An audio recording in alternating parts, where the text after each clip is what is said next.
Chapter 11. The Last Pieces of the Puzzle. Grant brought in some fingerprint ink and paper and took Baxter's fingerprints. He left the room for a short time to take them to the scientists. When he returned, Logan started talking to Baxter again. "Okay," she said. "Let's go right back to the start, to the murder of Craig Sinclair." Baxter's eyes looked empty. He shook his head slowly from side to side, as if he could not believe what was happening. "Yes," Logan went on, "I've been looking at that murder too. And actually, I've had some good luck. I found a man who saw you leaving Sinclair's body in Beaver Hall Road. He described you and your car, and he even told me your car number. You shouldn't have such an easy number to remember." She didn't tell Baxter that Gus MacLeod couldn't actually remember the number, and that anyway nobody would ever believe him. It was enough that Baxter believed that she had found him. Logan was now quiet. If Baxter believed that she knew everything, he might tell her the things she didn't know. Grant and Logan watched him, thinking. Baxter opened his mouth and started to speak a couple of times, but then stopped. It was as if he could not quite decide what to say. Would he still say he knew nothing, although the police already knew so much? Or would he tell the truth? Finally, he spoke. "Sinclair tried to steal some money from me. Actually, he did steal it. And then he started telling everyone about it. I've got Baggs's money. Baggs is no good anymore. I'm the boss now. So I had to do something. I got my money back, and I made sure no one else would try to steal from me, and everyone knew I was still the main man." "And you made us think that Campbell killed Sinclair," said Grant. "Why not?" Baxter's shoulders went up and down. "I knew Campbell a little, and I didn't like him much. He and Sinclair worked together sometimes. I thought they might have worked together getting my money. I thought it was a clever idea to make both of them disappear at the same time, and I knew that if Campbell went to prison for Sinclair's murder, I wouldn't." "So you put the gun in his flat?" said Logan. "Yes.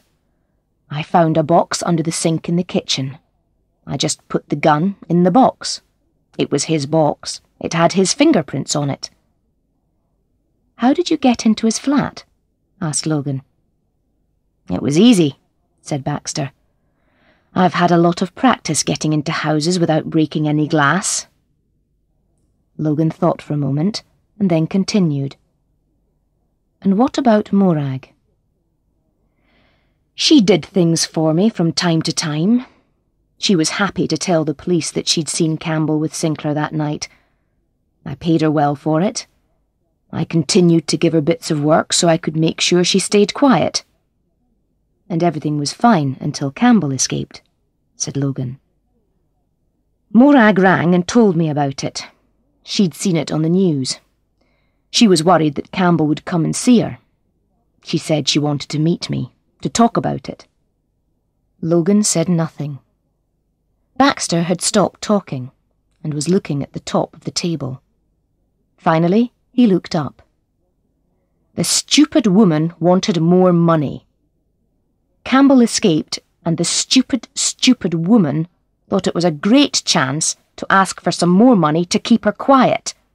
Well, she was right. She's quiet now." Baxter sat back in his chair, his hands on his knees. His face was now white, his eyes wide, as he realized his world had just crashed in the most terrible way. He looked at Logan and said no more.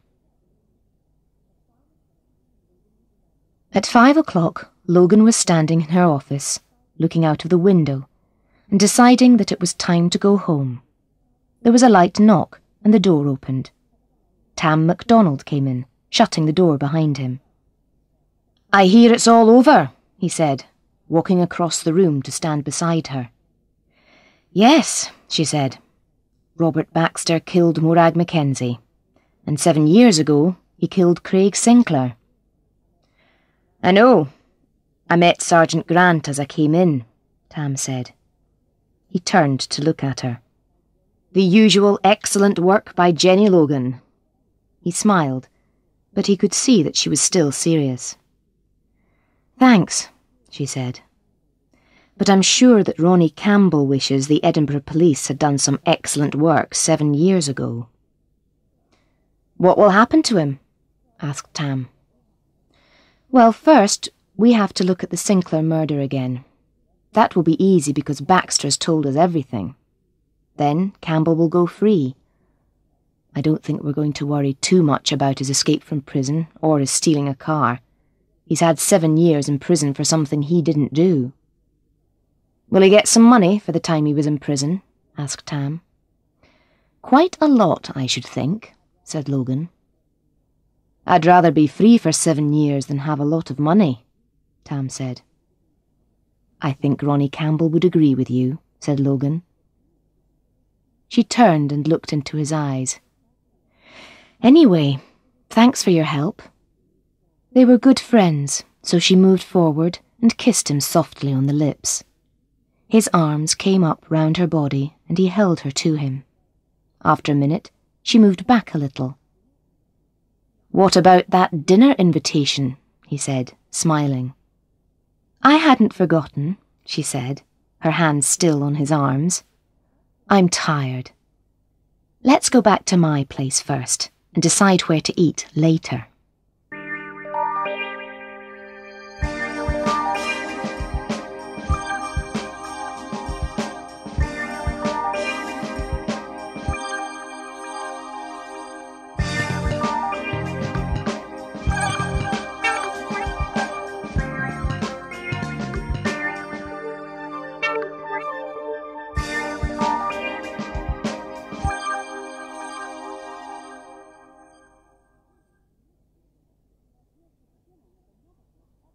Here's the beginning of another book at this level.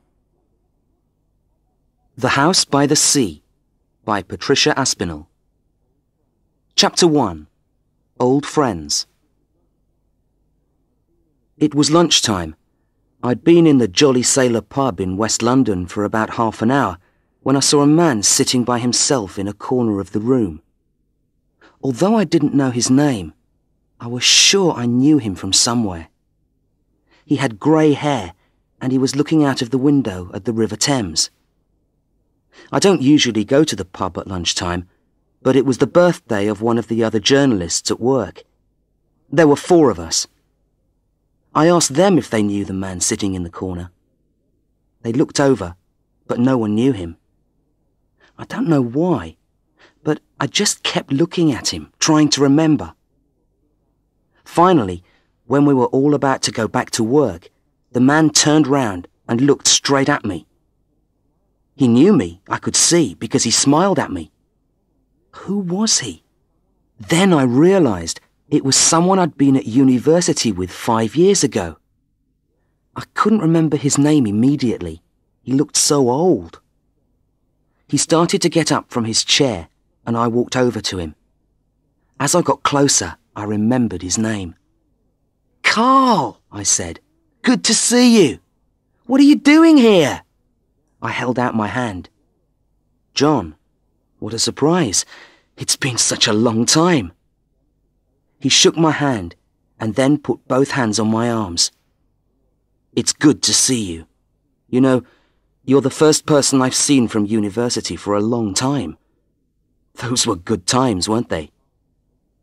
It was clear that Carl was pleased to see me, but at first he wasn't sure what to say to me.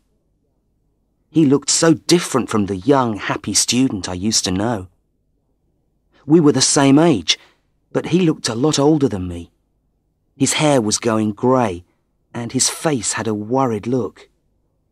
He was also much thinner than I remembered him. Carl pointed at the seat he had just left. Let's sit down, he said.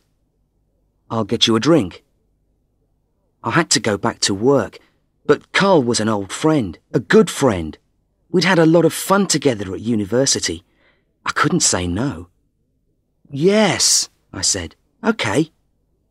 I told my friends from work that I would come back to the office soon.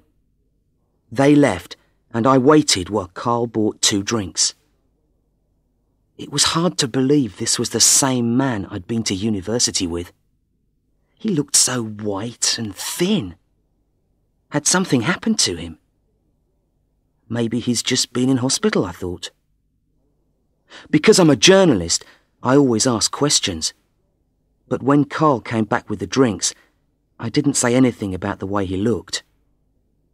So, Carl, I said, I've just been trying to remember the last time we met. I think it was at your wedding. That was quite a day, wasn't it? Carl just nodded his head and smiled in a sad way. I didn't know what else to say, so I kept talking. Isn't it terrible that we haven't seen each other since then? I said. How's Linda? Have you got any kids yet? Carl stopped smiling and looked at me strangely.